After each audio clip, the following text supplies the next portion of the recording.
So we can start, and that's great to have you here, André. How do you pronounce your name? It's really... André. No, your family name. My family name Araujo. Araujo. Okay, André Araujo. It's really nice to have you here.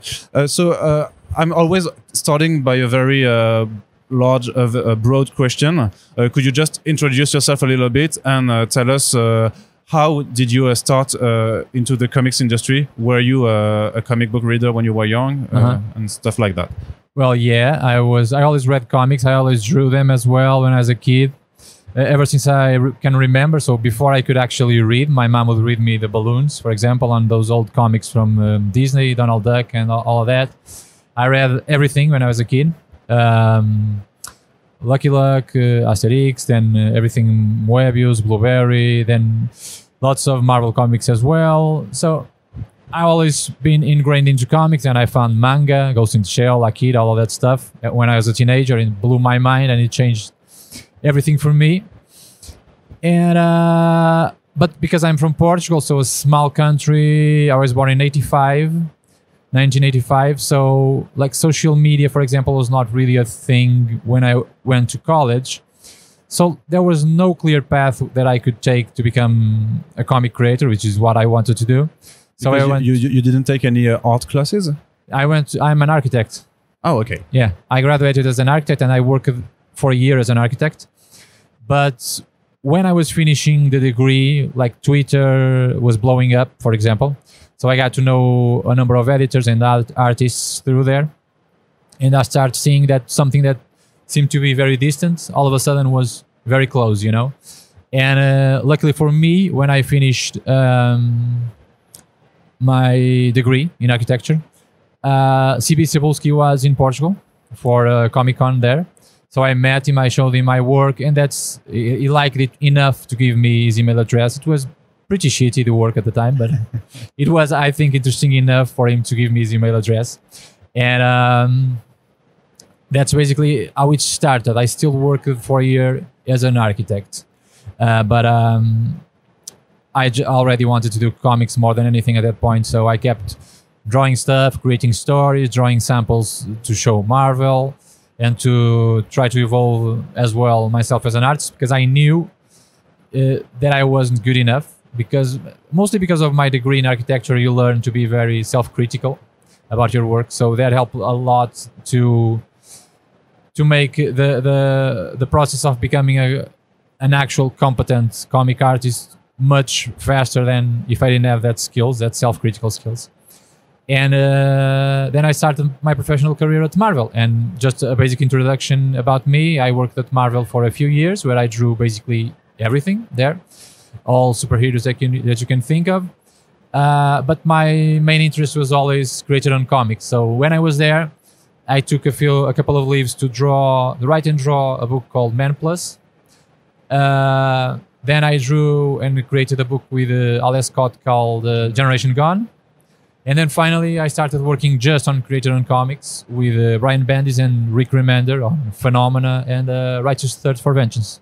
And when you were at Marvel, you said that you were drawing everything you could draw. Did you have the freedom to pick your projects, to choose a little bit what you get, or you were just thinking like, I have to draw stuff and make a name for myself? Well, a bit of both. I was taking work as much work as I could, because I wanted to get a name for myself, like you said, and I wanted to establish myself a little bit, because I started at Marvel. I had no name before that. Most creators have some kind of created own thing, original thing that they did. So they have a small following, people that know them. I didn't have any of that. So I really had to get work out there. That was my main priority in the beginning. But one thing that I wanted and that I asked them for right from the get-go was, give me a monthly series, because I knew that I could draw fast enough for that. And then that's why, like a couple of months later, or like 4 months later, they gave me Avengers AI, which I drew for a year or so. We drew 11 issues of that. And then I would ask basically for Spider-Man, which was my favorite superhero. And I wanted to draw him, but they never gave me the main title, which is what I wanted. But they gave me many of the spin-offs and like a book called Spidey, then Spider-Verse. So I drew I was asking for that, and then they would sometimes offer me like a couple of things for me to choose from. But obviously the choice was limited to their offers, what they had available at the time. So it's not like I had a lot of freedom. So you wouldn't say that the work for hire is something that suits you very well? It was just like a phase that you had to go through in order to yeah, that's how I faced it. Like I take it very seriously, you know, like drawing the best I could. But my goal was always to transition to creator-owned comics. I'm not saying that I will never draw superheroes again or nothing like that. But my main interest, I don't understand that you can want to really create comics and don't have the need to create your own stories. For me, like that's the prime motivation for any creator should be creating your characters, telling your stories. So that's always what's been my main interest. And working for Marvel was very nice. Everyone was very good. I always felt very comfortable there. Editors very accommodating. I worked with great writers, great colorists, great letterers, always a great team. But you are working on other people's characters, so other people's creations, and you get less room to really express yourself. It's when you get to design your own worlds, your own characters, to dictate your own stories, when you get to decide that a character dies, for example. It has an incredible heavy, like on Phenomena, not so much, because not that type of book, but on Righteous Thirst, it's a violent book, and when we, for the nature of the book and the things that we did where actions take consequences, for example, the characters had to die in certain moments, and when we took that decision, it was difficult for us. Me and Rick, we discussed it heavily, when who and when were they dying, for example. So, and that type of stuff is very enriching as a creator, because you really feel the weight of the story, and now all of a sudden a character that you designed and worked so much on, it's gone, and it's, you know, it carries a different weight, everything, every decision, every step, and you really need to work on your abilities to have a good control of all the steps of making a comic book, and you cannot rely on someone else's designs or something like that. So it's all on you. It's a bit more pressure, but at the same time, like that's the stuff that I like. And I think that is more rewarding if people like it afterwards. Yeah, because like I was saying, the feeling doesn't have any comparison when you make the decisions for the story, and you see the consequences paying, and you get the feedback from the readers, for example, like people who were going nuts with Righteous Thirst, because they had to wait 1 month between every issue. So the people that were reading monthly were going nuts because of the cliffhangers that we had in the end of every issue. And I mean, that was a great feeling as a creator, because we were doing that on purpose to build up the tension. And when you understand that it's working and you get the feedback from the readers, it's super rewarding. And the Retro Thought of For Vengeance had really the most, I think, cinematic feeling of all your creator on work. And I guess it was on purpose that you really wanted to do these big spread panels to really feel like a Korean movie, basically. On Righteous Thirst? Yeah. Yeah. We had me and Rick, we love movies, and we were talking about movies all the time. So, like the idea of a cinematic view of things, for me, it's very much in my blood as a storyteller. It's the way that I think about comics. I always think about, if I place a camera here, it's going to catch this, and this. So I always draw the background, for example. I always draw the setting. I always draw what's around the characters. I always imagine what's the positioning of the character in space in relation to other stuff, and try to show that to the reader, so the reader can understand not only what the character looks like and how he is standing in the moment, but also what's the room around him, how big it is, or if it's streets busy or not. So give a good sense of what's going on in the comic. And I think that's a very cinematic way of looking at things. You know, the school, it's a very European school, I think, and later imported to the United States, and that really gave birth to the Marvel Cinematic Universe, for example, in the Marvel comics. But the American way is different from that in its deepest tradition, and our European way of doing things is much more natural, I'd say. So more this idea of, let's put a camera here and what does it catch? And you can see that in Moebius with Herman, for example, one of my favorites. and some of my references. So that was always present. And like me and Rick, we love movies, so we were discussing movie references all the time to certain shots, to certain scenes as well, to how are we going to solve this scene right here. And we would talk about in this movie they do this, in that movie they do that, in other books as well, of course. But yeah, cinematic scope is very much on my blood. And did you have any restraints on the amount of violence that you put in this book? Like you said, it was really, really bloody. Well, obviously, I didn't have any restraints on, on the book. It's incredibly violent. Now, we wanted to make... it's not violence for violence sake. It shows a violent world, and there were places that we needed to go in order to show that this stuff, like it's not something that the normal person will experience, but these things exist, and I think they were important to put in the book to really give the gravitas that the story needed, to really understand the danger that, like sometimes because the main character, if you never read the book, is about a guy that stumbles upon a contract killer, and he starts chasing it and understanding why they are killing the person that they were hired to kill or trying to kill, and he tries to stop it, and then he's way over his head. He starts to feel completely overwhelmed by the circumstance because he's not a trained killer, he's not a trained professional, the main character, and he's fighting against people that are very, very dangerous.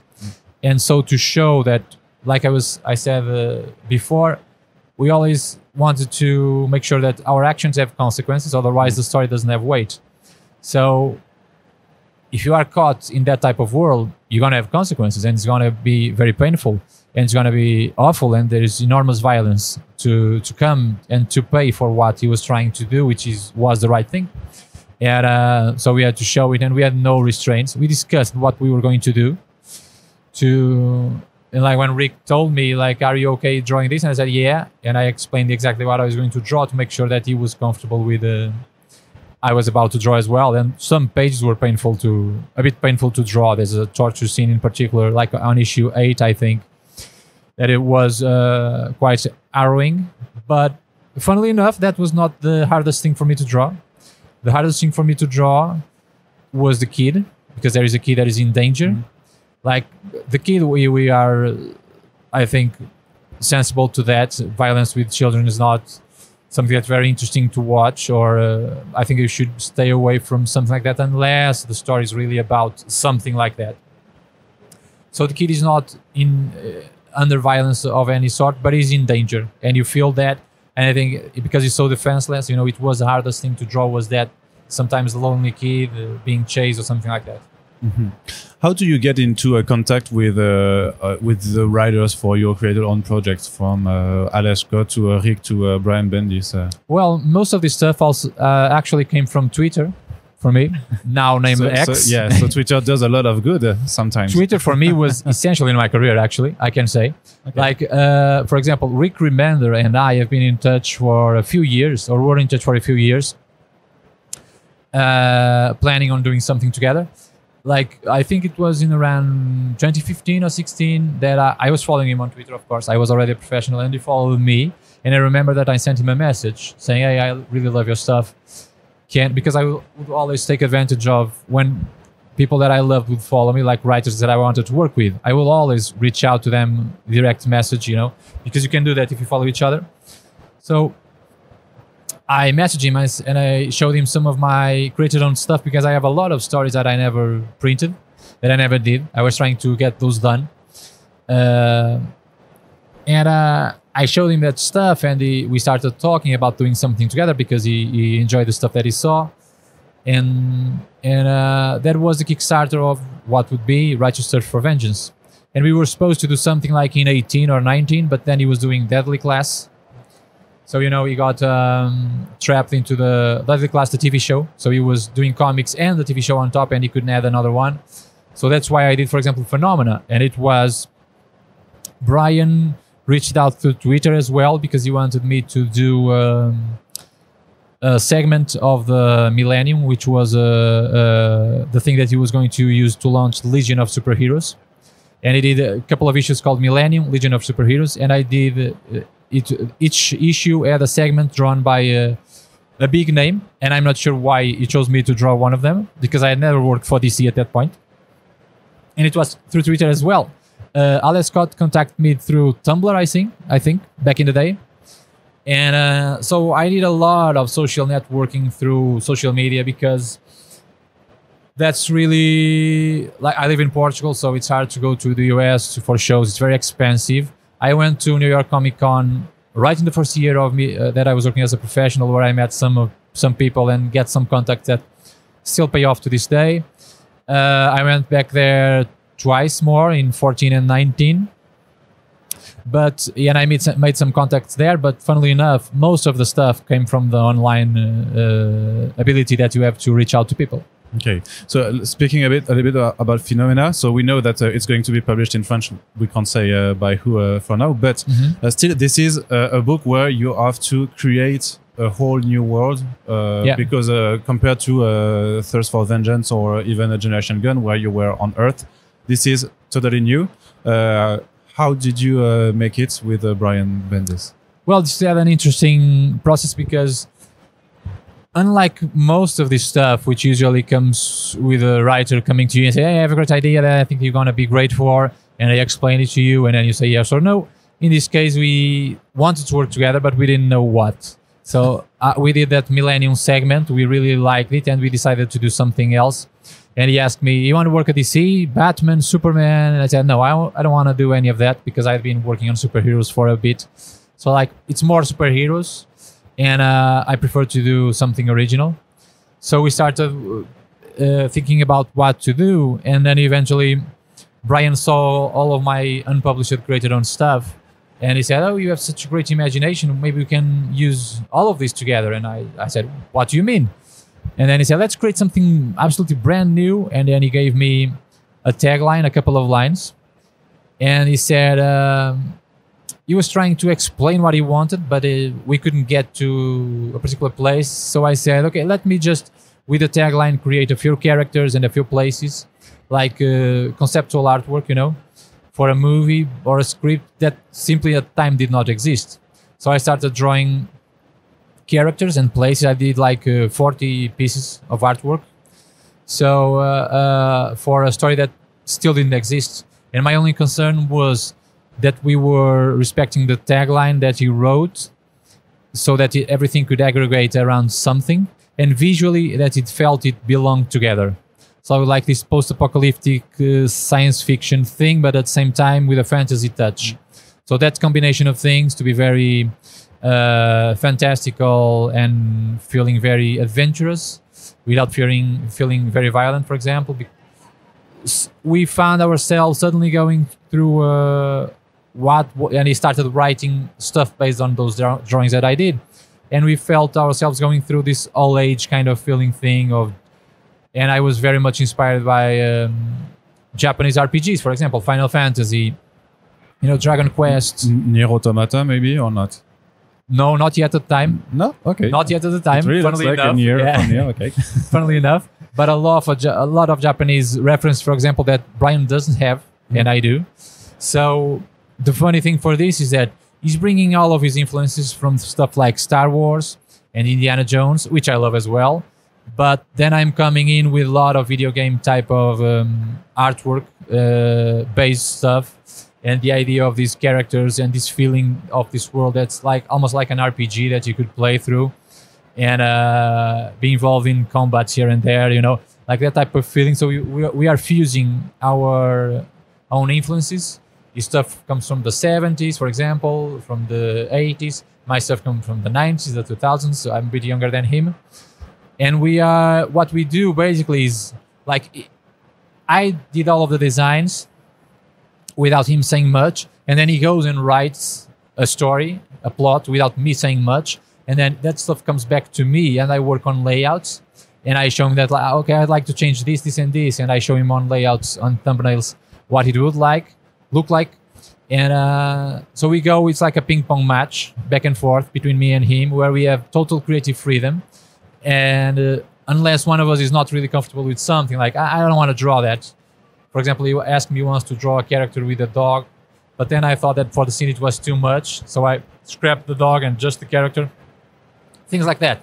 And it's like a back and forth of complete creative freedom between me and him, and we create on top of what the other person is doing. It really seems to be a time-consuming process. How long have you been working on Phenomena? Oh, I've been working on Phenomena. It's I'm pretty fast with designs and stuff like that. So we did like a month of creation, just of sketches and scripts and notes and coming up with stuff like that. But we started working on this in 2019. So I drew book 1 of Phenomena. Took me like a year to draw it. Then I did Righteous Thirst for 1 year and a half.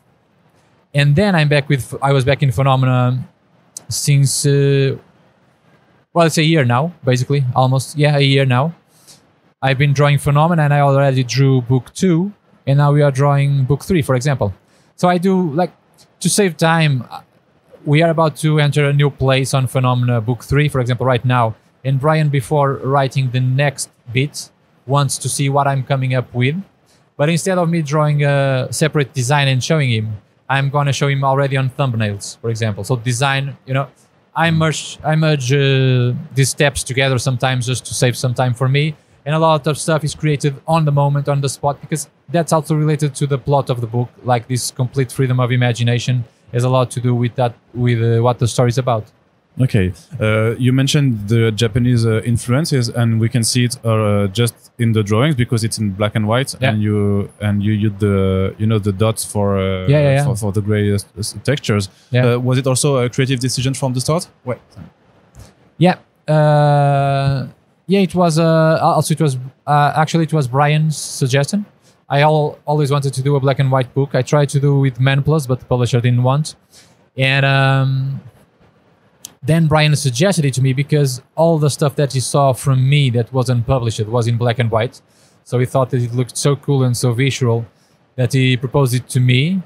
And I thought it was a great moment for me to employ some of the type of tones that they use, screen tones that they use in Japanese comics, basically. And that's what we did. And it was well received by the publisher Abrams, for example. They were very enthusiastic about it, our editor there, Charlie Kochman. And so it was a creative decision on our end that we are really enjoying. Are you the one that are which is choosing the pace in the terms of panel compositions, because you really alternate between big splash pages to some sequences of actions that are really cut it in really like 20 squared panels? Yeah. Are you the it's me and Brian together. So sometimes he gives me, he wants to give me, and I think that's the story deserves that, the space to do the big spreads, to show the big cities, because it's a brand new world. So unlike, for example, Righteous Thirst, which is a contemporary book, so it has very few, I think it just has one splash page on the entire thing.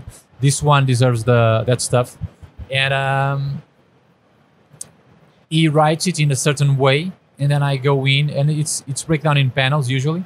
But for the action sequences, many times he just writes that for 5 pages they are fighting, and then I come up with the pacing on my own. The stuff that he writes that's broken down into panels, I usually tweak it to make it sure it feels a bit more, because when I'm drawing it's different than when he's writing, so I need to take care of the flow as well. So I break down things sometimes into more panels or less panels even.